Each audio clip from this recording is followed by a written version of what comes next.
Mo kí yín gbogbo ẹ̀yin olùgbọ́ mi, etí tẹ́ fi ń gbọ́ mi etí yóò ní di. Ẹ̀yin olùwò mi, ojú tẹ́ fi ń wò mí ojú yẹn ló ní fọ́, àní sunkún gbẹ̀yìn ayọ̀.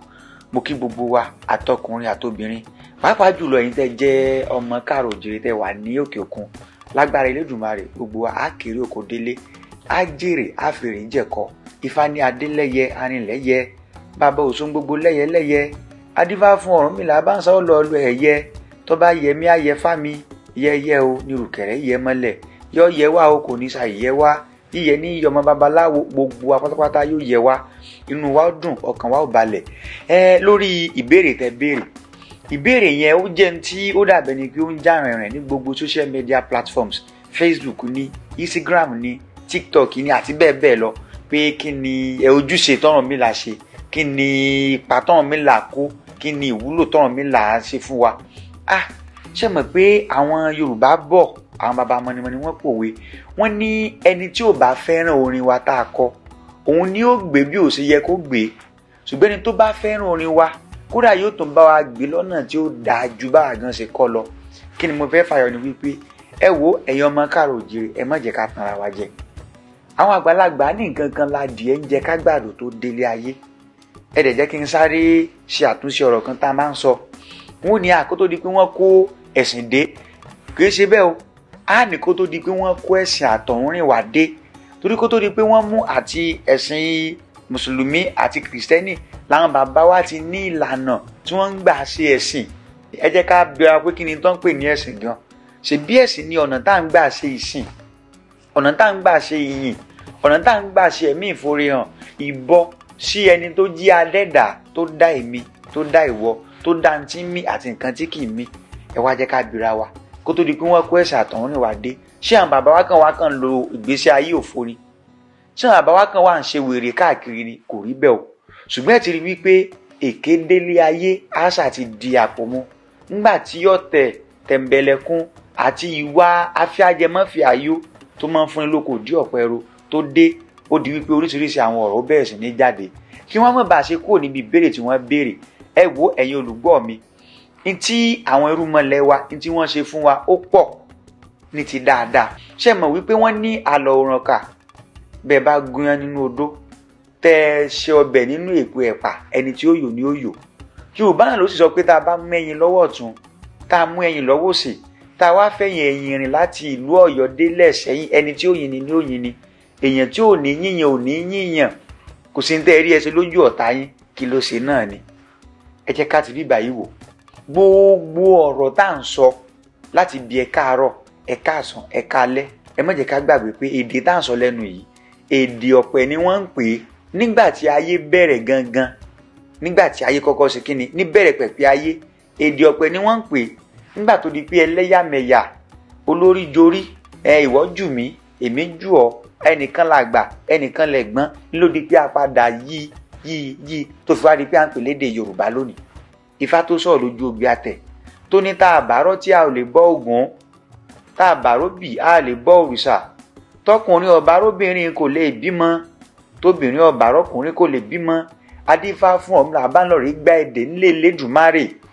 Ǹjẹ́ àti méde ọ̀pẹ ló ṣòro, ká tó mọ̀ dá o ká tó mọ̀ kì, àti méde ọ̀pẹ ló ṣòro. Kí ni tá à ń pè lédè ọ̀pẹ yìí gangan ni Ifá. Náà sì máa sọ wípé Ifá is the embodiment of the knowledge. Gbogbo ìmọ̀ bẹ́ẹ̀ látòrí àṣà àwọ̀sọ wa, àṣà àṣegbéyàwó wa, àṣà ìrànlọ́wọ́, bá a ṣe ń kọ́lé, bá a ṣe ń kó mọ, gbogbo nǹkan tá a bá rí ká máa ṣe ńlẹ̀ káàrọ̀ oòjíire pátápátá inú Ifá ló wà. Tó sì jẹ́ wípé odù Ifá kọ̀ọ̀kan ló tọ́ka sí kọ̀ọ̀kan, báyìí là ṣe yìí, báyìí là ṣe yìí.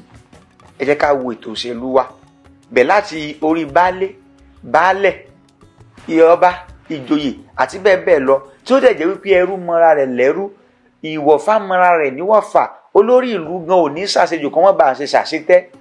Gbogbo eléyìí ni n tó jẹ́ àwọn irúnmọlẹ̀ wa, gbogbo ẹ̀ náà ti dàbẹ́ ni pé wọ́n ti fi kọ́ wa. Ẹ jẹ́ ká wò, tó bá yẹ pé bàbá wa ò bá gbọ́n, kánà irúnmọlẹ̀ wa ò ní ìwúlò kankan tí wọ́n ṣe inú ayé wa. Ẹ jẹ́ ká wo ètò health care and medical, eléyìí tá à ń pè ní ọ̀nà tí à ń gbà fi ṣe ètò ìlera ara ẹni. Bọ́n ṣe ń wo àìsàn oríṣiríṣi nígbà ayé bàbá wa, ewé àtegbò náà bàbá wa ń lò, tó dẹ̀ jẹ́ wípé oríṣiríṣi àwọn àìsàn tó jẹ́ àìsàn àjòjì tó dé nísìnyìí kò sí ń gbà ayé àwọn bàbá wa. tẹ́ bá mewu tí GMO genetic modified organism tó jẹ́ wípé wọ́n ń ṣe fún wa, àwọn GMO tó jẹ́ pé oúnjẹ tá ń jẹ tó jẹ́ pé wọ́n modify rẹ̀ ni, ẹ jẹ láàrin oṣù mẹ́ta adìẹ ó ti di gòrò yóò ti ga, màálù láàrin oṣù mẹ́ta á jẹ. Nígbà yẹn bàbá wa ló fi jẹ́ wípé àwọn àìsàn kan bẹ tí ò sí, nígbà tó jẹ́ wípé àwọn oúnjẹ tá ń jẹ tó jẹ́ pé genetic modified food ni oúnjẹ tá ń jẹ, òun náà ti yí tí wọ́n ń pè ní DNA wa, ó ti yí ipò. Bó dẹ̀ ṣe yí DNA ara wa po, ó ń fún ní àǹfààní láti dàbẹ́ ni pé kí àwọn àìsàn àjòjì kó láǹfààní àti wọlé sí àgọ́ ara wa. Kí nǹkan tí mò ń sọ kó lè bá ṣe yé yín, ní tán pè ní cancer, the abnormal growth of cell ní ara ẹnì kọ̀ọ̀kan wa. Kò sí ti ń jẹ́ cancer ń gbà ya àwọn bàbá wa, kò sí ti ń jẹ́ cancer. Ẹ lọ wo ìtàn yín dáadáa, a lè bí àwọn archaeologist kí wọ́n bá wa ṣe research, àtàwọn àgbààgbà òpìtàn, kò sí nǹkan tí ń jẹ́ cancer. Tí àìsàn tó le jù tí ń sàn bàbá náà ni pé borí bá fọ́ wọ́n sì ní torí báyìí fáwọn láàárọ̀ tí ó bá fi dọ̀jú alẹ́ wọn ti já ewé sépèlé báwọn ti fi wò ó. Ẹ jẹ́ ká wo oríṣiríṣi àwọn àìsàn tó ń ṣe àwọn èèyàn lọ́tún lósì tó jẹ́ wípé ó ṣòro fún wa láti dàbẹ́ ní pé ká wọ́nà àbáyọ sí. Nígbà ayé àwọn bàbá wa, nígbà ayé àwọn orúmọlẹ̀ wa, kí ni jẹ́ pé àìsàn kan kò gbóògùn, kò sáìsàn tí ò gbóògùn. Ṣùgbọ́n àwọn orúmọlẹ̀ yẹn, ìmọ̀ tán gbé wá fún wa, òye tán mú wá fún wa, a sọ wípé kò dáa. Ayé ò wà rójúmọ́, òde ìlú òtòrò. Fáǹfààní ẹ̀yin tẹ́ bá wo fídíò yìí, èyí ò ní ṣe pẹ̀lú ẹ̀sìn, kò ní ṣe pẹ̀lú ẹ̀yà, kò ní ṣe pẹ̀lú ó pupa ni ó dúdú ni. Ní tèmi kàn fẹ́ kó rí bẹ́ẹ̀ ni wípé òótọ́ ọ̀rọ̀ tí mò ń sọ yìí, òun nìkan ni kó follow, òun ni kó tẹ̀lé. Ẹ wá jẹ́ ká wáyé àwọn bàbá wa. Ewé náà fi ṣèwòsàn láyé sí yìí, jẹ́ kí n gbé ọ débẹ̀ wọ́n tó ń wò mí. So orí gbogbo ohun tó dàbẹ́ ni kó jẹ́ àwọn oògùn táwa ń lò nísìnyìí láti máa fi tako ohun tó jẹ́ oríṣiríṣi àìsàn tó ń ṣe wá, bóyá endemic ni, pandemic ni or epidemic ni, má jẹ́ kí n tọ́ jẹ. Ọ̀pọ̀lọpọ̀ ohun tó jẹ́ ìpìlẹ̀ fún àwọn oògùn òyìnbó, that is raw materials, ló jẹ́ wípé àtàrà ewé àti egbò ló ti ń jáde. Ẹ jẹ́ kí n fún yín ní àpẹẹrẹ kan. Ewúro, eléyìí tí wọ́n ń pè ní Fallonia magdalena, tó belong sí agboolé Asteraceae, àwọn tó jẹ́ botanist wọn àti mọ̀ kan tí mò ń sọ. Kò sí àìsàn tí ẹ lè fi ewúro tẹ́ lè fi wò, ìyẹn téèyàn bá mọ lílò rẹ̀. Àwọn bàbá wa kọrin, wọ́n ní ewúro làgbà igi o, ewúro làgbà igi, igi gbogbo ẹ bọ̀wọ̀ fẹ́ ewúro, ewúro làgbà igi. Kó tó di wípé sáyẹ́ǹsì dé, ó jẹ́ ká mọ ìwúlò ewúro nípasẹ̀ phytochemical tó jẹ́ wípé ewúro tó ní nínú. Náà bàbá wa ti forecast ọ̀rọ̀ yìí náà ti sọ. Wọ́n sọ̀rọ̀ yìí débi pé wọ́n fi kọrin pé igi gbogbo ẹ bọ̀wọ̀ fẹ́ ewúro torí pé ewúro lọ àgbà igi, kán tó pè yàn ní àgbà.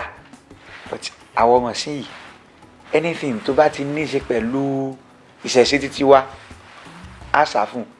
Ṣùgbọ́n nǹkan lóyìnbó, àti wá gbàgbé wípé nǹkan wa náà ló jẹ́ base, òun náà ló jẹ́ ìbẹ̀rẹ̀ pẹ̀pẹ̀ fún nǹkan tó dàbẹ̀ ni wípé ó jẹ́ ohun tí à ń kó rà, tá à ń kó ṣe nísìnyí.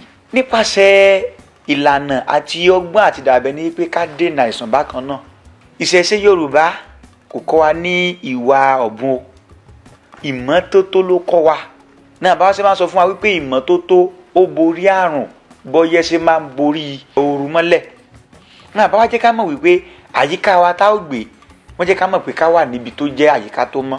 Aṣọ wa wọ́n ní ká jẹ́ kó mọ́, wọ́n ò ní wẹ̀ kó mọ́, kó gé èékánná rẹ, kó sì tún jẹun tó bá dáa lásìkò, kó mọ́ tì jẹ oúnjẹ àjẹjù. Kí náà pè lóúnjẹ àjẹjù?